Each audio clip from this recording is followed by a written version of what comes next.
सवाल प्रशांत जी बीच में एक करो कि जो आप कह रहे हैं ये जम्पशन है, आकलन है, बीजेपी कहेगी ये कंस्पिरेसी थ्योरी है, मतलब इसका कोई सबूत तो नहीं है कि जैसे आप कह रहे हैं वैसे ही होता है या ऐसा हो सकता है या ऐसा हो रहा है। जो एक राहुल मेहता नाम, अगर मुझे ठीक से याद है, जिनका एक डेमो का उन्होंने अभी वीडियो किया था जो वायरल भी हुआ, वो तो उन्होंने खुद एक वीवीपैट मशीन बनाई और बना के उन्होंने दिखाया। तो एक आदमी खुद ही बना रहा है, वो उसमें हो सकता है ऐसा प्रावधान हो कि वो दिखा रहा है शीशा है, नहीं दिख रहा है, एक ही दो बार आ रहा है, लेकिन इसको ये मानने का कोई आधार कैसे हो प्रशांत जी, जिससे माने लोग कि ये ऐसा हो रहा है या साबित कर पाए? क्योंकि बार बार ये कहा जाता है ना कि 2017 में जब मौका दिया गया कि विपक्षी दल आए और साबित करके दिखाएं, हैकाथन जब चुनाव आयोग ने कहा और उसमें कोई आए नहीं, अपियर नहीं हुए और साबित नहीं कर पाए।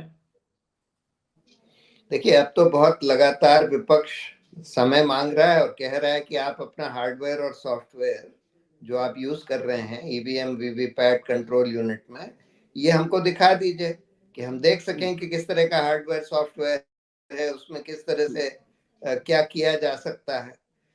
जब इतने सारे इंडिपेंडेंट एक्सपर्ट्स पीपल्स कमीशन के सामने जाकर ये कह रहे हैं कि भाई इसमें हार्डवेयर सॉफ्टवेयर टैंपर किया जा सकता है, किया गया है कि नहीं किया गया ये अभी हम नहीं कह सकते, लेकिन किया जा सकता है।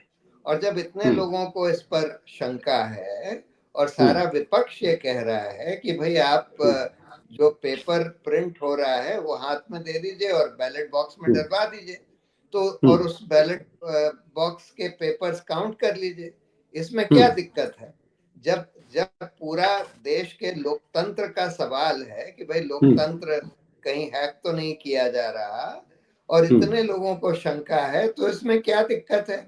और इलेक्शन उसमें एक दिक्कत होगी जो चुनाव आयोग कहेगा कि इसमें तो फिर कई दिन लगेंगे। अगर हर वोटर की पर्चियां फिर गिनी जाए तो ईवीएम मशीन हुआ नहीं ना, फिर तो एक तरह से गिनती वाला बैलेट पेपर वाली गिनती वाली वोटिंग हो गई। हाँ, तो ये तो बहुत आसानी से करी जा सकती है अगर आप उसमें वो जो साइन होते हैं पेपर पर वो लगा दें तो फटाफट काउंट हो जाएगा।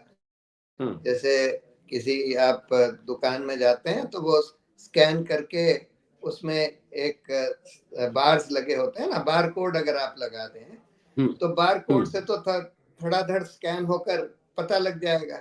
और वैसे भी अगर 2 दिन और लगते हैं, पहले जब बैलेट पेपर की काउंटिंग होती थी तब तो बड़े बड़े बैलेट पेपर होते थे, फिर भी 2 दिन के अंदर सारे काउंटिंग हो जाते थे। अब तो ये छोटे छोटे स्लिप्स होंगे सिंबल्स के, उन स्लिप्स को काउंट करने में और भी कम समय लगेगा। पर अगर 2 दिन का एक्स्ट्रा समय लग भी जाए तो क्या बड़ी बात है? वैसे भी आप काउंटिंग जो है वोटिंग के 1 महीने बाद करते हैं, वोटिंग तो 1 महीने पहले हो जाती है ज्यादातर जगह। आप 6 राउंड 7 राउंड कई स्टेट्स में करते हैं तो फिर काउंटिंग तो 1 महीने बाद होती है, 15-20 दिन बाद होती है। तो 2 दिन अगर एक्स्ट्रा लग भी जाते हैं जिससे कि चुनाव में हेरा फेरी से आप बच सकें, तो उसमें क्या प्रॉब्लम है? मतलब पूरे लोकतंत्र का सवाल है। और क्यों इलेक्शन कमीशन लोगों को देखने भी नहीं दे रहा कि भाई आपकी मशीन में क्या हार्डवेयर है, क्या सॉफ्टवेयर है? वो तो इतने दिन से समय मांग रहे हैं लेकिन इलेक्शन कमीशन उसका समय नहीं दे रहा। नहीं, जब इलेक्शन कमीशन ने दिया था 2017 में तब कोई गए नहीं थे। अरे भाई, तब नहीं गए होंगे, तब मुझे पता नहीं क्या परिस्थिति थी, लेकिन अब अगर वो मांग रहे हैं कि उसके बाद तो बहुत सारे बदलाव हो चुके। 2017 में ही आपने वीवीपैट का कांच क्यों बदल दिया? पहले ट्रांसपेरेंट कांच था, उसको आपने काला करके ओपेक कर दिया और मिरर लगा दिया जिससे बाहर से कोई अंदर देख ही ना सके जब तक अंदर से लाइट नहीं जलती।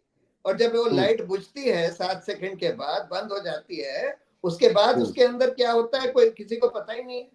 तो इसलिए बहुत सारे बदलाव हुए हैं और ये सारी ईवीएम जो हैं सरकारी कंपनियों के हाथ में है। Electronic corporation of India, Bharat electronics वगैरह सब सरकारी कंपनियां हैं सरकार के हाथ में। हाँ, बीईएल और ईसीआईएल जी।